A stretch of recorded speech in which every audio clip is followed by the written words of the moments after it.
মৰমৰ ছাত্ৰ-ছাত্ৰীসকল তোমালোক সকলোকে মোৰ এই চেনেললৈ স্বাগতম জনাইছো। আজিৰ ভিডিঅ'টোত অনুশীলনী 8.2 আলোচনা কৰিম। ইতিমধ্যে অনুশীলনী 8.1 ৰ অংকসমূহ আগৰ ভিডিঅ'বোৰত আলোচনা কৰা হৈছে। তো যিসকলে নতুনকৈ এই চেনেলটো যোগদান কৰিছা তেওঁলোকে আগৰ ভিডিঅ'সমূহ চাই লবা। ভিডিঅ'সমূহৰ লিংক তোমালোকে ডেসক্ৰিপচন বক্সত পাই যাবা। ঠিক আছে, এতিয়া অনুশীলনী 8.2 ৰ অংকখিনি কৰাৰ আগতে তোমালোকে কেইটামান পাৰ্টিকুলাৰ কোণৰ ত্ৰিগোণমিত্ৰিক অনুপাত বিলাকনো কি হয় সেইখিনি জানি ল'ব লাগিব। এতিয়া পাৰ্টিকুলাৰ কোণ বুলি কওঁতে আমাৰ পাঁচটা কোণ আছে, 0 ডিগ্ৰী, 30 ডিগ্ৰী, 45 ডিগ্ৰী, 60 ডিগ্ৰী আৰু 90 ডিগ্ৰী। এই পাঁচটা কোণৰ কাৰণে সাইন, কস, টেন, সেক, কসেক আৰু কট ইহঁতৰ মান বিলাকনো কি হয় সেইখিনি প্ৰথমতে তোমালোকে জানি ল'ব লাগিব।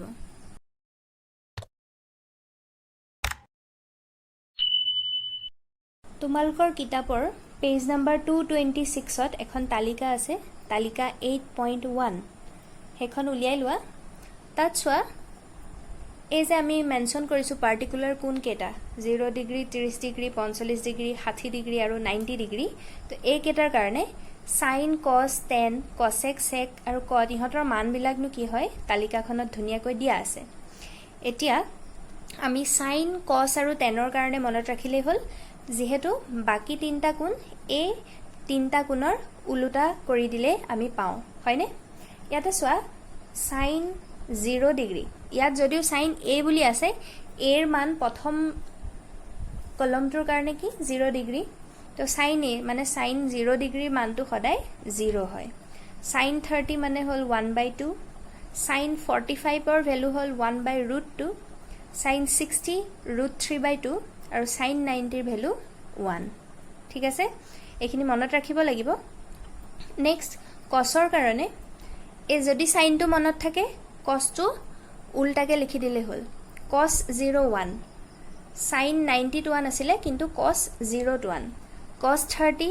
√3/2 যেটো সাইন 60 ৰ মান, হয়নে? সো cos 45 1/√2 এ,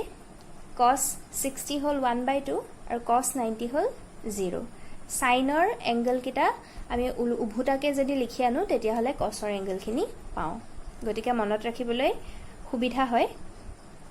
আৰু তাৰ পিছত টেনৰ 0 ডিগ্ৰীৰ কাৰণে মান হ'ল 0,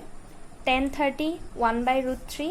tan 45 1, tan 60 √3 আৰু tan 90 টো সংজ্ঞাবদ্ধ নহয়। এটো আসলতে ইনফিনিটি ওলাই,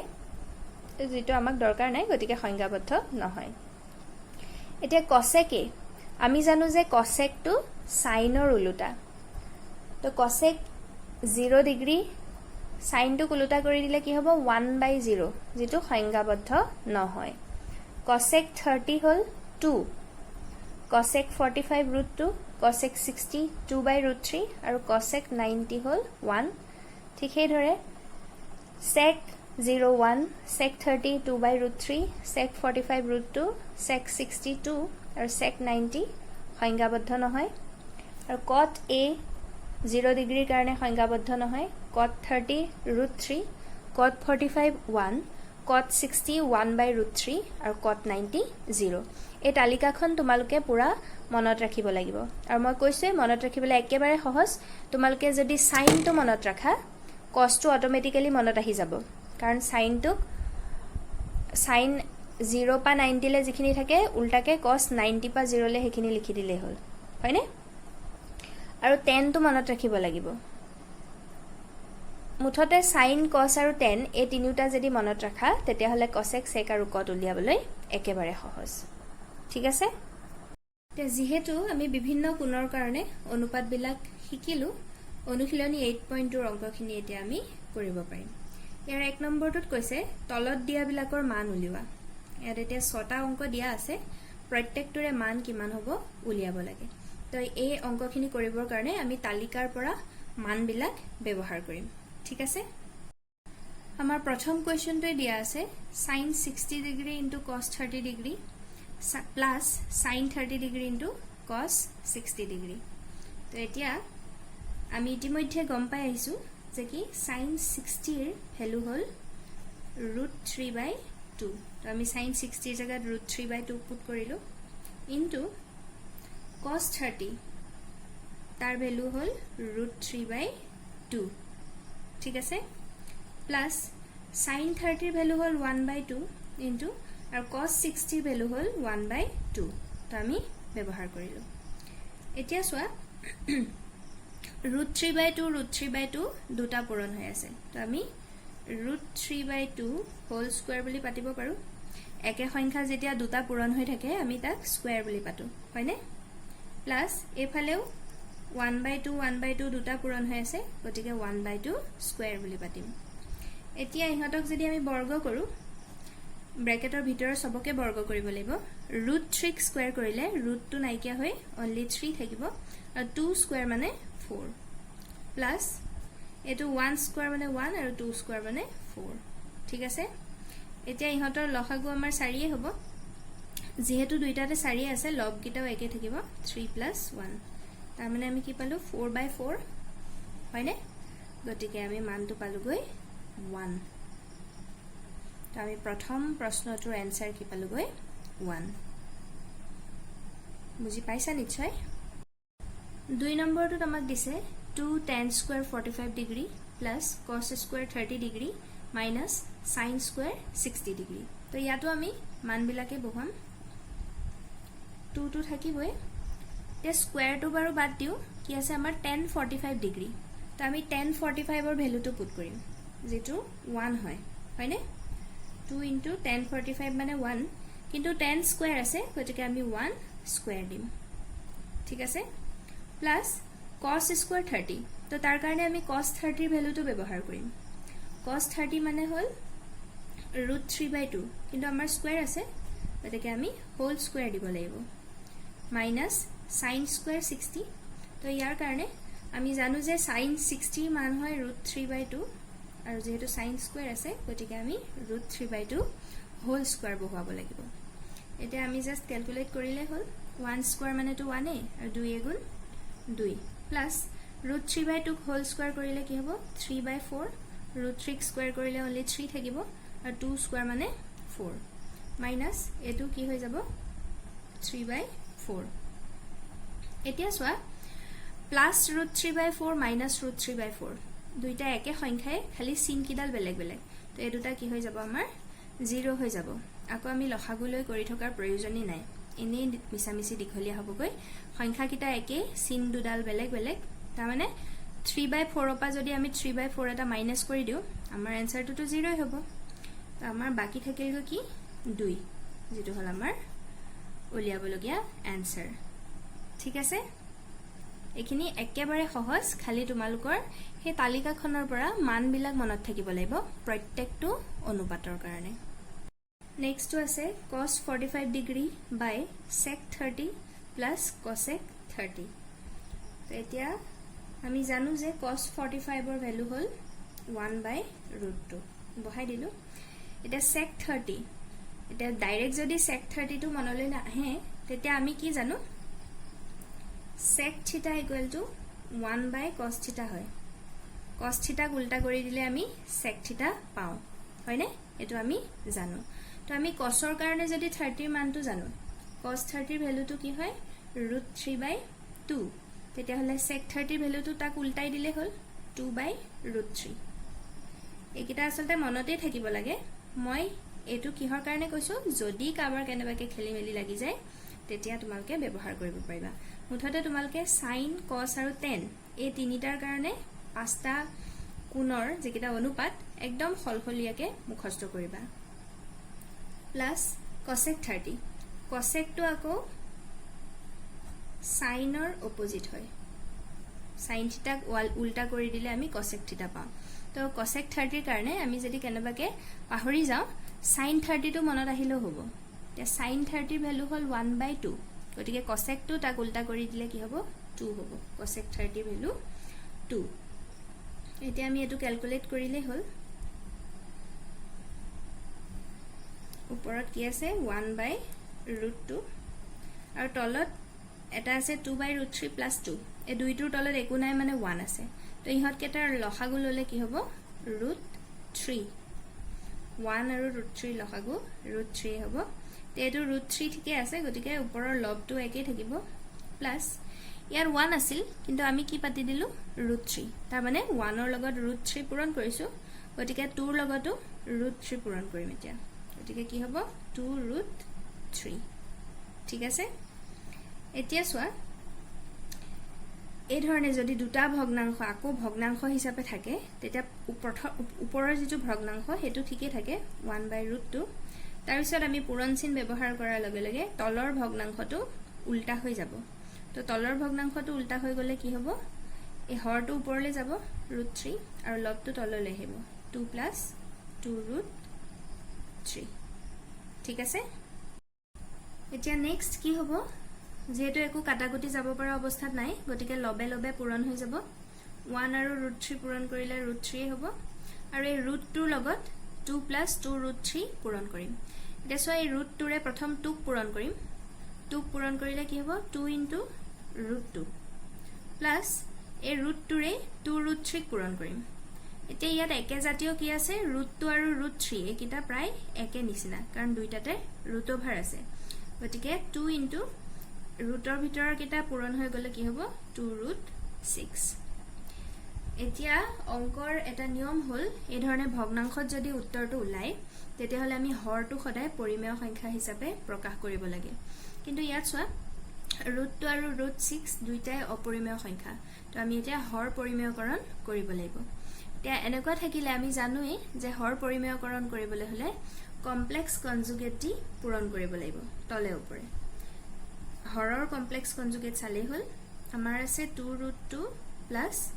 2√6 তো ইয়াৰ কমপ্লেক্স কনজুগেট কি হ'ব মাজৰ চিনডাল খলাই দিলে হল সংখ্যাবোৰ একে থাকে 2√2 - 2√6 এতিয়া অকল তলত পূৰণ কৰিলে নহব ওপৰৰ লগতো পূৰণ কৰিব লাগিব লবটো আছিল √3 তো তাৰ লগতো এটো পূৰণ কৰি দিলে 2√2 - 2√6 যাতে কাটাকুটি কৈ আমি আগৰটোৱে ঘূৰাই পাওঁ ঠিক আছে তেতিয়া হলে সোৱা ওপৰত এতিয়া √3 ৰে একিটাক পূৰণ কৰতে প্ৰথমটোক যদি পূৰণ কৰা যায় 2 * √6 হ'ব √2 * √3 পূৰণ কৰি দিলে √6 হ'ব মাইনাস এই ক্ষেত্ৰত কি হ'ব সোৱা 2 * √over 6 3 গুণ কিমান 18 হয়নে তাৰ পিছত তলত সোৱা a + b * a - b ফৰ্মুলাত পৰি আছে a মানে হল 2√2 আৰু b মানে হল 2√6 তো a + b * a - b মানে কি লিখিব পাৰো আমি a² - b² ইয়াত a মানে 2√2 গতিকে 2√2 হোল স্কয়াৰ মাইনাস b মানে হল 2√6 গতিকে 2√6 whole square a² - b² formula ব্যৱহাৰ কৰিছো এতিয়া ওপৰত এটা মন কৰা √6 টো বাৰ তেনেকে থাকিব -2 * এই 18 টোক আমি কি বুলি লিখিব পাৰো সোৱা 9 * 2 বুলি লিখিব পাৰো হয়নে 9 * 2 = 18 আমি এনেকে কিয় ভাঙিছো কাৰণ আমি জানো 9 টো হল বৰ্গ সংখ্যা হয়নে 9 টোক আমি 3 স্কয়াৰ বুলি লিখিব পাৰো আৰু তলত এতিয়া সোৱা স্কয়াৰ কৰোতে 2 স্কয়াৰ ভিতৰৰ দুইটাকে স্কয়াৰ কৰিব লাগিব 2 স্কয়াৰ মানে হল 4 * √2 স্কয়াৰ মানে ৰুটডাল উঠি অনলি 2 থাকিব মাইনাস এফালেও 2 স্কয়াৰ মানে 4 * √6 ক স্কয়াৰ কৰিলে ৰুট উঠি অনলি 6 থাকিব বুজি পাই গৈ আছে নে বাৰু তোমালকে এতিয়া 2√6 মাইনাস এসোৱা ৰুটৰ ভিতৰত 9 এটা আছে তো 9 টো যদি বাহিৰলৈ উলিয়াই আনো মানে √9 9 ৰ বৰ্গমূল লোৱা হৈছে 3 3 গুণ 9 গতিকে √9 ৰ বৰ্গমূল হল 3 তো 2 ৰ ওচৰলে 3 9 টো ওলাই আহা মানে 3 হিচাপে ওলাই আহিব আৰু এটা 2 আছে নহয় তো হেতু √2 হিচাপে থাকিব ধৰিব পাৰিছানে সোৱা √9 আছে 2 টো বাৰু আছে হেতু লৈ জেং নাই এই √9 ইয়াক আমি কেনেকৈ লিখিব পাৰো √3 স্কয়াৰ কাৰণ 9 মানে তো 3 স্কয়াৰ হয় তো স্কয়াৰ যদি থাকে লগতে বৰ্গমূল চিহ্ন থাকে ইটোৱে হিটো কেনসেল আউট হৈ পেলাই অকল ভিতৰৰ সংখ্যাটো থাকেগে 3 থাকে তো সেই কাৰণে 9 ৰ √over মানে 3 ক্লিয়াৰ হৈছে সাগে আৰু তলত 4 * 8 মাইনাস 6 4 * 24 24 তেতিয়া হলে ওপৰত হলগৈ 2√6 মাইনাছ 3 দুগুণ 6 6√2 আৰু তলত 8 মাইনাছ 24 তে ইয়াত দুইটাতে এটাত প্লাছ আছে এটাত মাইনাছ কিন্তু ডাঙৰটোৰ আগত মাইনাছ আছে গতিকে মাইনাছ চিনডাল হ'বই আৰু 24 পৰা 8 মাইনাছ কৰিলে 14 ৰ 8 গল থাকিল 6 after 1 minus 16 এতিয়াও কিন্তু কমপ্লিট হোৱা নাই আৰু অকণমান বাকি আছে এতিয়া সোৱা লবটোৰ পৰা আমি 2 এটা কমন লব পাৰো আচ্ছা -2 এটা কমন লও ঠিক আছে -2 এটা কমন লও -2 কমন লোৱাৰ লগে লগে মাইনাস কমন ললে আগতে যত মাইনাস আছিল হেতু প্লাস হৈ যাব আৰু যত প্লাস আছিল হেতু মাইনাস হৈ যাব তো মাইনাস থাকাটো যেহেতু প্লাস হ'ব তো হেতু আমি আগত লিখি দিম আৰু 2 এটা যেহেতু কমন লৈছো তাৰ মানে 2 ৰে হৰণ কৰি দিব লাগিব 6√2 মাইনাস আছিল তো হেতু আমাৰ আগত লিখিম প্লাস হৈ যাব মাইনাস কমন ললে চিন বিলাক উল্টা হৈ যায় আগতে যেটো মাইনাস আছিল এতিয়া হেতু প্লাস হ'ব 2 ৰে হৰণ কৰিলে কি থাকিব 3√2 আগতে যেটো প্লাস আছিল এতিয়া হেতু মাইনাস হ'ব 2 টো কমন ললুৱে তো আমাৰ √6 বাকি থাকিব হয়নে আৰু তলত মাইনাস the 16 to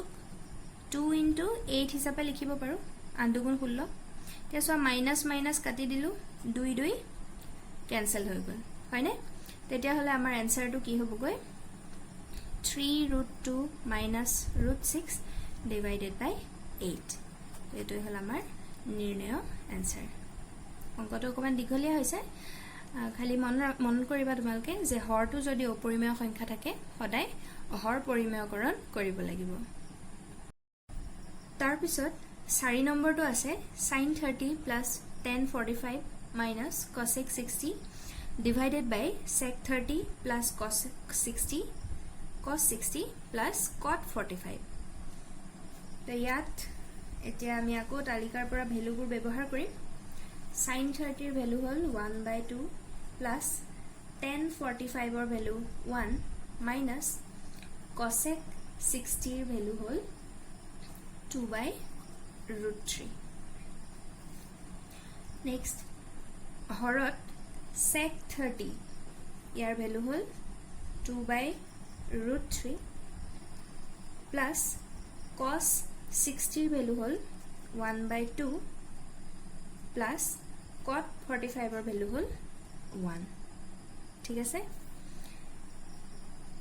এতিয়া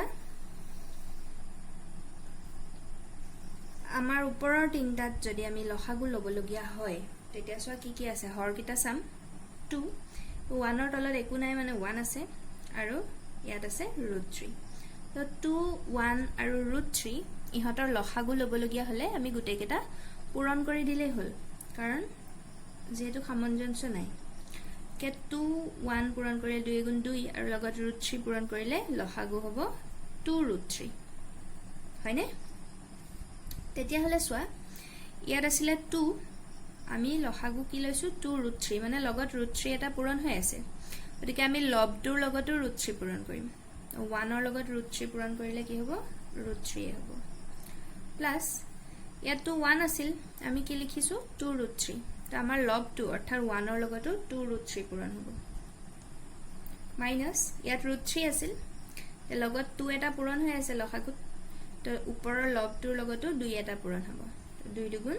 4 ঠিক আছে ঠিক হেদৰে তলৰ ভগ্নাংশ কিটাৰ কাৰণেও লসাগু 2√3 হ'ব কাৰণ হৰত √3 2 আৰু এফালে 1 আছে লসাগু পালো 2√3 তেতিয়া প্ৰথম টাৰ্মটোত সোৱা হৰ আছিল √3 এতিয়া লসাগুত আমাৰ √3 লগত 2 এটা পূৰণ হৈ আছে লবটোৰ লগতো 2 পূৰণ হ'ব তো 2 দুগুণ 4 প্লাস ইয়াত 2 আছিল লগত √3 পূৰণ হৈ আছে গতিকে 1 ৰ লগত √3 পূৰণ কৰিলে √3 প্লাস এটো যেহেতু 1 গতিকে 2√3 পূৰণ হ'ব ঠিক আছে এতিয়া সোৱা ওপৰত √3 plus 2√3 এটা √3 plus দুটা √3 তাৰ মানে তিনটা √3 পাম -4 আৰু হৰটো কি আছে 2√3 তো এতিয়া আমি যদি পূৰণ চিন ব্যৱহাৰ কৰো তলৰ ভগ্নাংশটো উল্টা হৈ যায় হয়নে উল্টা হৈ গ'লে আগতে যেটো হৰ আছিল এবাৰ লব হিচাপে হ'ব তো 2√3 টো ওপৰলৈ যাব আৰু তলৰ যেটো লব আছিলে লবটো হৰত হ'ব লিখিবলৈ যাওতে 4 লিখি ললো প্লাস √3 প্লাস 2√3 এটা √3 আৰু লগত দুটা √3 যোগ কৰি দিলে কি হ'ব 3√3 হ'ব তিনটা √3 পাম এইখিনিতে এতিয়া সোয়া আমাৰ ভগ্নাংশ কেটা পূৰণ হৈ আছে তেনেকুৱা ক্ষেত্ৰত আমি এই হৰটো আৰু এটা লবৰ যদি একে থাকে কাটিব পাৰো তো 2√3 আৰু 2√3 আমাৰ কেনসেল হৈ গ'ল তেতিয়া হলে আমি ভগ্নাংশটো কি পালোগৈ 3√3 - 4 by 4 plus 3√3 হয় ইয়াতো এতিয়া হৰটো যেহেতু অপৰিমেয় সংখ্যা হৈ আছে গতিকে আমি হৰ পৰিমেয়কৰণ কৰিম আগৰ নিয়মতে তো তলৰটো 4 plus 3√3 আছে তো ইয়াৰ কমপ্লেক্স কনজুগেট হ'ব 4 minus 3√3 তো ওপৰটো আমাৰ আগপাই আছিল 3√3 - 4 তো এই যেটো কমপ্লেক্স কনজুগেট তাৰ দি ওপৰটোকো মাল্টিপ্লাই কৰিম 4 minus 3√3 যাতে এইটা কাটাকুটি গৈ আমি আগৰটো ঘূৰাই পাওঁ তেতিয়া হলে তলৰটো a plus b into a minus b formula পৰি আছে তো হ'ব আমাৰ a square minus b square ইয়াতে a মানে 4 b মানে 3√3 আৰু ওপৰৰ কিটা আমি জাস্ট এতিয়া পূৰণ কৰিম তো সোয়া প্ৰথম 3√3 ৰে 4 minus 3√3 এই দুইটাকে পূৰণ কৰিব লাগিব প্ৰথম 4ক কৰিম তো 3√3 আৰু 4 পূৰণ কৰিলে একে জাতীয় সংখ্যা আছে 4 আৰু 3 তো 4 3 গুণ 12 লগত √3 এসে সোয়া প্লাস মাইনাস তো প্লাসে মাইনাসে মাইনাস হল তো 3√3 আৰু 3√3 দুইটা একে হৈ গল গতিকে আমি লিখিব পাৰো 3√3 হোল স্কয়াৰ একে সংখ্যা পূৰণ হলে আমি স্কয়াৰ লিখো নেক্সট -4 এদি 4 - 3√3 পূৰণ কৰিম তো ইয়াত সোয়া মাইনাসে প্লাসে মাইনাস আৰু 4 4 গুণ 16 নেক্সট টু মাইনাস আৰু এটোটো মাইনাস আছে গতিকে মাইনাসে মাইনাসে আমাৰ কি হৈ যাব প্লাস 4 আৰু 3√3 পূৰণ কৰিলে হ'ব 4 3 গুণ 12√3 ঠিক আছে এতিয়া আমাৰ হৰটো কি হ'ব 4 স্কয়াৰ তাৰ মানে 4 4 গুণ 16 মাইনাস তো 3√3 স্কয়াৰ কৰিলে 3 স্কয়াৰ মানে হ'ল 9 ইনটু √3 স্কয়াৰ কৰিলে only 3 হ'ব ৰুট ওভাৰডাল উঠি যাব এটা ওপৰত চোৱা 12√3 plus 12√3 তাৰ মানে এটা একে জাতীয় হৈ আছে √3 12টা √3 লগত যদি আৰু 12টা √3 প্লাস কৰি দিয়া হয় আমি কি পাম 24√3 ঠিক আছে মাইনাস তা 3√3 স্কয়াৰ কৰিলে কি পাম 3 স্কয়াৰ মানে হ'ল 9 ইনটু √3 স্কয়াৰ কৰিলে থাকিব 3 minus 16 এতিয়া 24√3 या 9 3 गुण 27 minus 27 minus 16 তলত কি হ'ব 16 minus 27 এতিয়া 24√3 minus এতিয়া সোয়া minus 27 minus 16 দুইটাৰে চিন একে minus minus তো চিনডাল মাইনাসে হ'ব কিন্তু সংখ্যা কিটা আমাৰ কি কৰিব লাগিব প্লাস কৰিব লাগিব এইখিনতে বহুতে খেলিমেলি কৰা চিন কিডাল যদি একে থাকে লাগিলে প্লাসে হোক বা মাইনাসে হোক যদি দুইটাৰে সন্মুখত থকা চিন কিডাল একে হয়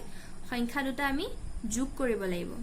ইয়াত মাইনাস আছে দুইটাতে গতিকে আমি সংখ্যা কিটা যোগ কৰিম কিন্তু যেহেতু মাইনাস তো আগফালে মাইনাস চিনডাল দিব লাগিব এটা যোগ কৰিলে 7 6 13 3 1 উকলিল 2 1 3 1 4 -43 আৰু তলত 16 minus 27 এটা 16 ৰ আগত একো নাই মানে প্লাস আৰু -27 এটা দুইটাতে চিন কিডাল যদি বেলেগ বেলেগ হয় আমি ডাঙৰটো পা সৰুটো বিয়োগ কৰিলে হল ইয়াত মাইনাস থাকা সংখ্যাটো ডাঙৰ তো আগফালে মাইনাস চিন লাগিব বিয়োগ কৰোতে 7 ৰ 6 গল 1 2 ৰ 1 গল 1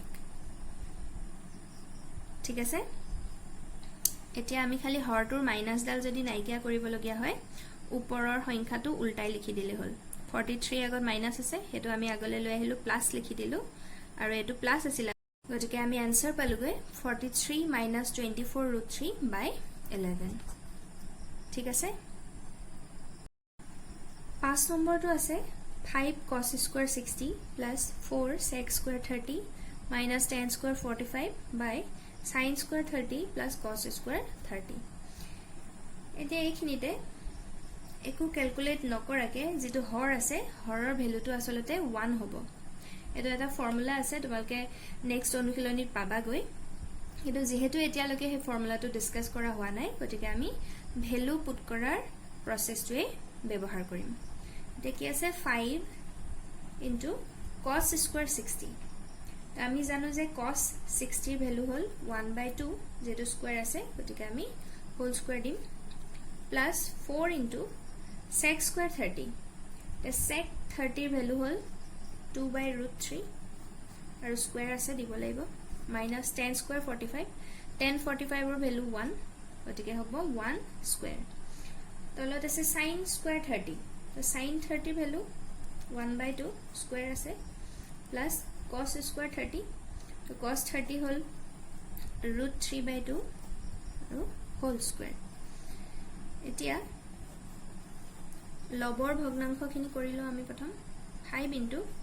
1/2 স্কয়াৰ কৰিলে কি হ'ব 1/4 1 স্কয়াৰ মানে 1 আৰু 2 স্কয়াৰ মানে 4 তো হোল স্কয়াৰ থাকিলে ব্ৰ্যাকেটৰ ভিতৰৰ সবকে স্কয়াৰ কৰিব লাগিব প্লাস 4 into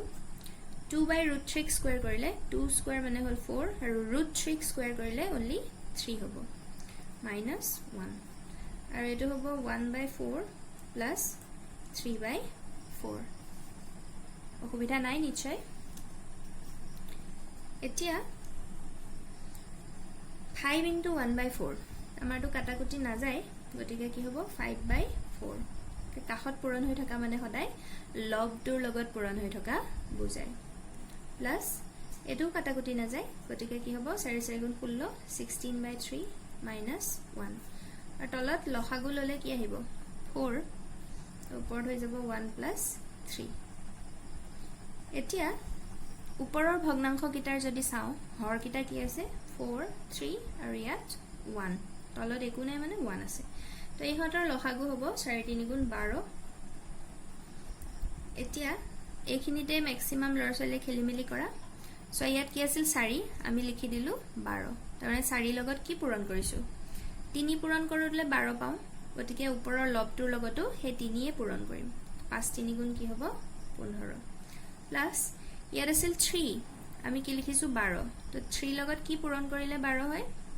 3 4 যা 12 4 পূৰণ কৰিছো গতিকে ওপৰৰ লবটোৰ লগতো 4 এ পূৰণ কৰিব লাগিব 4 16 64 মাইনাস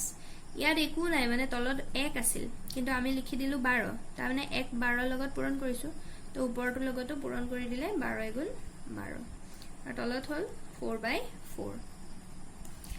এটা সব 4/4 মানে তো 1 এ হৈ গল তলত হয়নে তো এটো কাটি দিব পাৰো